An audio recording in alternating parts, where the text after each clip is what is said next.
Titans of type and Pythonistas who print, it's Prof. G, and in this lesson we're going to learn several ways to do more with the print command in CircuitPython. We'll cover concatenation, learn more about f-strings, show how to include comma separators in numeric values, right justify those values if printed in a column, we'll show how to include a variable as part of a print format specifier, and we'll work with repeated strings. These techniques will set us up for the Print Like a Plotter challenge presented at the end, and that I'll show a solution for in the next lesson. So stop the presses! It's time for big learning. And now to begin, plug in that Circuit Playground board, Blue Fruit or Express. Start up PyCharm. If you're new here, welcome. You may want to check out the prior lessons in the playlist to see how we got to this point. And I want to start off this lesson in the REPL so we can demonstrate some techniques. So open the terminal, make sure that you're in TO, and Control-C to break any code that's executing, and press any key. You should be in the REPL. You know you are when you see those 3 chevrons, and the NeoPixel lights on your board should be white. And I'm going to drag the top of my terminal up so that we have more room to work in, and we're going to work with some print statements. So let's create some variables first. We'll say first equals, and then in double quotes, Blinka, which is the name of the CircuitPython mascot, that little purple snake, and we'll set last equal to, in quotes, Python. Now we can print those variables by saying print, and in between parentheses, first comma last, and it prints out Blinka Python with a space in between. So when you print variables or expressions using print and you have a comma separating the variables or expressions, it adds a space in between. Now we can also do this, print, and in between parentheses, first plus last. And it doesn't matter if you have a space between the plus and the variables. Make sure you're consistent. I think it's a little bit more readable if we do add a space on both sides of the plus. But when you press return, we get Blinka Python and no space in between. So what the plus sign does when applied to strings is it joins them together. No space in between. This is called concatenation in computing. So the plus character when applied to strings is not arithmetic, it's concatenation, which joins strings. Cool. Now we can also use f-strings, and in the REPL, unfortunately, it doesn't type the corresponding closing character when you type an opening character. So I'm going to enter print, open, and then closing parentheses, and then move back to the middle. I'll say f, open double quote, close double quote, and then in between the double quotes, I'll add one set of open and close curlies, space, another set of open and close curlies, and then in between that first set of open and close curlies, I'll put in the variable first, and in between the second set of curlies, I'll put in last. Notice I've got a space in between those 2 sets of curlies, and that space is inside the string because it's closed in between the double parentheses. So when we press return here, we get Blinka space Python. That space comes from the space that you see here in between the 2 sets of curlies. Now you can put any additional characters around the curly braces that you have in an F string as well. So if I up arrow here and I want to make a modification, for example, inside the double quotes, if I want to put ms period space just in front of the curlies that hold the first variable and press return, and we get Ms. Blinka Python. Cool. Well, let's start working with integers. Why don't we pretend that we got a sensor value in a variable here, sensor underscore value, and we'll set this equal to 50,000. Don't type a comma in here. In Python, a comma separates 2 separate values, so you don't want to put that in your number. You want to write the number out whole. No additional punctuation. But we'll say below, print, and in parentheses, sensor underscore value. It prints out 50,000. That's what we expect. Now we can also print this value inside of an F string, although if we do it, it doesn't add a lot of value. We could say print, open and close parens, and then inside this F, open and close double quotes, and open and close curlies, and put sensor underscore value in here. Press return, we get 50,000 again. But here's where those F strings can get a little magical. Press the up arrow, that enters the last line that we executed, but we can use the left arrow key to go over here and make a change inside the curly braces. After sensor value, I'm going to put in a colon and then a comma. Press return and see what this does, and ho-ho! It adds comma separators in my number. Very cool. The colon followed by a comma is a way to enter what are called string format specifiers in Python. There are a bunch more. CircuitPython implements most of the string format specifiers, but not all of them. But the colon comma after a variable between curlies is very useful. You'll want to keep that one in mind.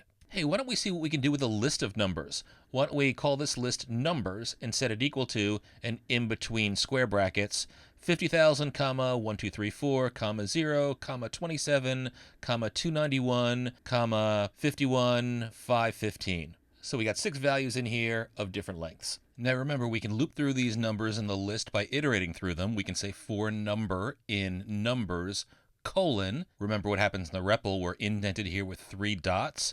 Then we can say print, and in between parentheses, number, and that'll get each individual value of the list. So press return, delete return, and it executes, and we see a number on each line. Now let's try this again with the string formatter. So I'll use the up arrow to find the for number and numbers line, press return, I get my 3 dots. I can also use the up arrow to get the print number line, but then I can modify this line so it turns into an F string with F, and then I'm going to surround number with double quotes on the outside, and then inside of that, curly braces. And then I'm going to add that string format specifier with colon, comma, inside of the curlies after the number variable. Press return, delete return, and look at that. Now we've got our numbers formatted nicely with comma separators. Now the commas are cool, but the numbers are left justified. Sometimes you want to right justified numbers. Let me show you how we can accomplish this. First, let's create a variable called sensor_max, and we'll set that equal to 65,535. I created mine in all caps. It's up to you. This is the maximum value for the light sensor, and the reason that I put this in here is you can pretend that the 6 values in your numbers list are all readings from the light sensor. Typically, if that's the max value for your sensor, it's never going to change, so all caps are a good convention. But let's count up how many digits we've got. So there are 5 digits in 65,535, and then if we add one more character for a comma separator, then that would be 6 characters. We'll watch what we can do with our list. We'll say for number in numbers, colon, press return, we're indented, and I'll say print, open and close parens, F, open and close double quotes, open and close curlies, then I'll have my number variable inside, then I'll say colon, and watch this, I'm going to say 6, and then comma. The 6 means that the numbers that I print should take up 6 characters, and if they're less than 6 characters, I'm going to right justify them with a space as a filler in front of them. Press return, delete return, and whoa, look at that! Right justified with commas, nice. Well, I just hard-coded a 6 here, and I could do that because I knew the size of my largest sensor reading. It was going to be 65,535, add a comma, there are 6 characters in that value. But what if I wanted to calculate this anytime I change the maximum sensor reading? Well, one way I could do this, the way I could calculate this automatically, actually not this way, I made a mistake, I forgot the F in my F string. When I do that, it treats everything inside of the double quotes as a string. That's why I get 14 as my value here. Let me up arrow, so this line should be length equals len, parens, F inside that, followed by double quotes, then curlies inside the double quotes, then the variable name sensor_max, followed by colon and comma. Press return, then I'll print that variable length I just created. This prints the length, and this is 6. That's correct. So if sensor_max was a different value with a different number of digits, the length would be calculated appropriately. And the advantage as a programmer is I just have to change one value, my sensor max, rather than 2 values, the sensor max and the length of the string with a comma in it. This makes my code easier to maintain. Is that a big deal in maker projects when you have a small amount of code? Maybe not, but it's a good programming practice for larger programs. Now let's see how we might use this new variable that we just created, length, in our loop. So I'm going to enter for number in numbers, colon, and on the next line, I'll pull up my print statement with the 6, colon, comma. But let's try this. We'll replace 6 with the name length, which is the name of the variable up above, and it won't work. Return, delete, return. This says invalid format specifier. So the reason we're getting this error is it's looking at that word length as a format specifier and not as a variable. Well, how do we change this? Let's pull up our code again. First the for line, then the print line, and we simply wrap this innermost variable length in its own set of curlies. So the first set of curlies gets the value for the number, and then the second set of curlies is around the length variable that's going to get the value for length and use that as part of the format specifier. Return, delete, return, and we get the same results, but our code is more flexible. Very cool. So that's format specifiers and using variables inside of format specifiers. Now another print trick is using the asterisk or multiplication symbols to create strings of repeated values. Let me show you. Let's say print between parentheses, then in double quotes we'll include the single character dash. That's the string we want to repeat. Then we'll follow this outside of the double quotes. Star for multiply and 10 to repeat this 10 times. Make sure that you've got a closing parenthesis here. Return, and oh, look at that. We have output with 10 dashes. Cool. And you can do this with 100 dashes. See that? Or really any integer value, just no decimals here. Now let's use a for loop to print a triangle made up of increasing numbers of star characters. We'll use the for loop like this. For I in range, and in between parentheses we'll pass in the 6, colon at the end. Then indented on the next line, we'll say print, and between parentheses, double quotes with the asterisk character in between the quotes. So it's a string here, it's between double quotes, it's not the multiplication symbol, but we follow this with an asterisk outside the double quotes. That's the multiplication symbol, followed by I, the value we're going through in our range, close parens, return, delete, return, and we get a nifty set of stars in increasing row lengths from 1 to 5. Cool. Now, the reason we're going through all of this is to figure out how we can create print statements that mimic plotter output.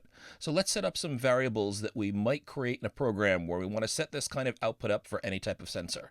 So first, let's create a variable sensor underscore max. I'll put this in all caps. We'll set it equal to 65,535, which is the max value for a light sensor in a circuit playground.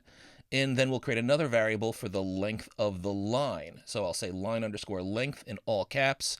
And I guess it really depends on your font size, but I'll say 90 here. And then let's create a variable that will pretend just got a sensor reading from our light sensor. So we'll call this sensor underscore reading, and we'll set it equal to, for now, 50,000. Now with these three variables, how can we print out a line that's a bunch of space characters with an asterisk after it, where we adjust the number of spaces based on the value of our sensor reading? So it should look like this, with the asterisk seeming to move left and right. So the question is, how many spaces do we need before we print an asterisk or a star? Well, one way we can do this is with some middle school algebra. We'll calculate a variable, why don't we call this spaces, and we'll set this equal to the equation of sensor underscore reading. That's the variable that's going to change. And we multiply this by line length divided by sensor max. So that's going to be the recalibration of whatever this value would be based on the 65,535 scale to a 90 character scale. So when we set this up, and then let's return, and we'll print in between parentheses the spaces variable we created. So on this scale, where 65,535 is recalibrated to 90 spaces, a value of 50,000 would have 68.6656 spaces in front of it. All right, let's see what this would look like if we printed it out as a single line. So we can print between parentheses a blank space between double quotes, then times as a star, and then we'll use the spaces variable in here, but we're going to get an error. So this first part calculates the repeating string of spaces. Then to the end of this, we're going to concatenate, or we're going to add with a plus sign the string between double quotes, star, or an asterisk. Close with parens, press return, and ooh, look at the output. This says unsupported types for mul surrounded by two underscores, str float. Well, we can read this even though it looks a little cryptic. Mul stands for the multiplication symbol. Str is the string, our single space up here. And float, remember that means a number with decimals in it. That's our spaces value. Oh yeah, we printed it out up here. It's 68.6656, but we can't use a float to create a repeated string because we can't create fractional strings. We need a whole number, we need an integer. So how do we fix this? We convert the value in spaces to an int by putting int in front of spaces. That int is in lowercase, and then we surround spaces with parentheses. So this is going to take whatever variable is in spaces and convert it to an integer. Now we can print this out. We see we get 69 characters before we add a star. So this is what we'd expect from an output line. Very cool. Now, when you're writing code, it likely makes sense to create separate variables on different lines because they're easier to read. But since we're working here in the REPL, why don't we try to put everything on one big line so we can continue to just up arrow and repeat this. So we'll say print in between parentheses, then our string to repeat, which is just double quotes with a space in between, star for multiply, then int between parens. And then what we want to put between parens, we'll go up here and we'll grab this equation we used to calculate the spaces variable, and we'll paste it between the ints parens. And I've got an extra space in here. I'll get rid of that. Spaces don't cause errors, so use them in any way that you think makes your code more readable. So if you want them before parentheses, you can do that. Otherwise, you can get rid of them. But you know, we should make one change to our formula. Since we have a maximum of 90 characters, but we're adding a single character to the end of the number of spaces, that's the asterisk character, then we should actually subtract one from line length before dividing it by sensor max. This will make sure that we've got one extra character at the end for our asterisk mark, and that we don't go over our 90 character limit, which is our line length. Make sure line length minus 1 is within its own set of parentheses. We want that to be calculated before we divide it by sensor max. Then just before the closing parenthesis, we want to concatenate, so we'll add a plus sign, followed by in double quotes an asterisk. And it's always good to take a look at the line to make sure that any characters that have a match have that match. So double quotes match up, parens match up, looking good. Press return, we get the same thing. The star is actually one less number of spaces because we added the minus above, and that's what we wanted. Cool. Now what would this look like if we set sensor underscore reading equal to 20,000? Press return, and then we'll up arrow to get our big print line that we created again, and press return, and look at this. This only has about 40% of the spaces of the 50,000 sensor plot above. Very cool. What if we change the sensor reading to 1 and reprint the plot? Oh, no spaces here. The star is to the far left, and that's actually what we would expect. Hey, how many values of the sensor reading on the scale of 65,535 as max equate to a single space? Well, we can calculate that with sensor underscore max divided by, between parentheses, line underscore length minus 1, close parens return, and this gives us a fractional value just above 736. So in this case, if I change sensor underscore reading to say 738, and then run the print plot line again, I can see a single space in front of the star, so this is working as we'd hoped. Nice. Now you can try some more values, so we can try 0. We don't expect any divide by 0 errors. It's a good idea to try the extremes, though. This is the same output as reading 1. We'd expect it to be at the far left. What if we had the max value, 65,535? If you counted up the number of spaces, there should be 89 there, plus the star at the end to reach the 90 character scale. So this is great. And now with this knowledge, I want you to tackle the print like a plotter challenge. First, let's Control D to get out of the REPL, and we can close up the terminal. And here is your challenge. So you should write code to replicate the vertical running plotter that takes a sensor reading and its maximum sensor reading value and converts this on a scale based on the maximum number of characters that you want to print on a line. You can continue to use 90 if you want to, but you don't have to, and the result should look something like this. Now, I'll mention how to set this up. Configure your build with the following variables so we can best compare results. So sensor underscore max should be the maximum value for the sensor. That's 65,535 for the light sensor, and I want you to use your light sensor for this build. You can also assume that the lowest value is 0. If not, you'd have to adjust your math for the new lowest value. Now line underscore length should be the maximum number of characters in your TO output. Again, this varies according to font size, but I'm going to use 90 for my solution. And then sensor underscore reading is the variable that you'll capture from the repeated sensor reading. Again, use the light sensor reading for your solution. Now for each sensor reading, you want to print out a plot line which has the star plotted to represent a sensor reading on a line of maximum character length of line underscore length. Now this is going to involve converting the scale for the sensor max to the line length and using this to identify where on a line you should print the star, prefaced by a certain number of spaces to calibrate on your new scale. So far this is pretty much what we've demonstrated, but for part 2, on the same line as the plot, I want you to precede the plotter output with a right justified numeric sensor reading and use the format specifier so that a comma value is included there for easy reading of the number. Now note in the sample output how values are at the far left, but they're right justified with a comma in them. That's what your output should look like. So think about how many characters you need on the left-hand side, and this is going to influence how many characters you have left to print your line without going over line length. Then for part 3, you want to try to make this reusable. So put the code into a function called print underscore plot that accepts a sensor reading. You can call that sensor underscore reading as well if you'd like, and it prints a single line with the numeric sensor value at the left, formatted appropriately, with the numbers themselves right justified, and the plotter line should follow it in the function. Wait 0.5 seconds in between each call to plot print so that the results don't overwhelm your printed output. Then save your program as plot-print.py. Here's one more reminder of what the solution will look like. Check out how we have sensor values on the left. Those values are right justified. We got the commas in there. The plot is over on the right. Cool. Feel free to rewatch parts of this lesson if you need some extra help. Here's a summary of the big learning in this lesson if this crib sheet is useful for you. Give this a shot. We won't bother to pause here because we'll show the solution in the next lesson, so commence the challenge hacking, and soon we'll compare answers. Good luck!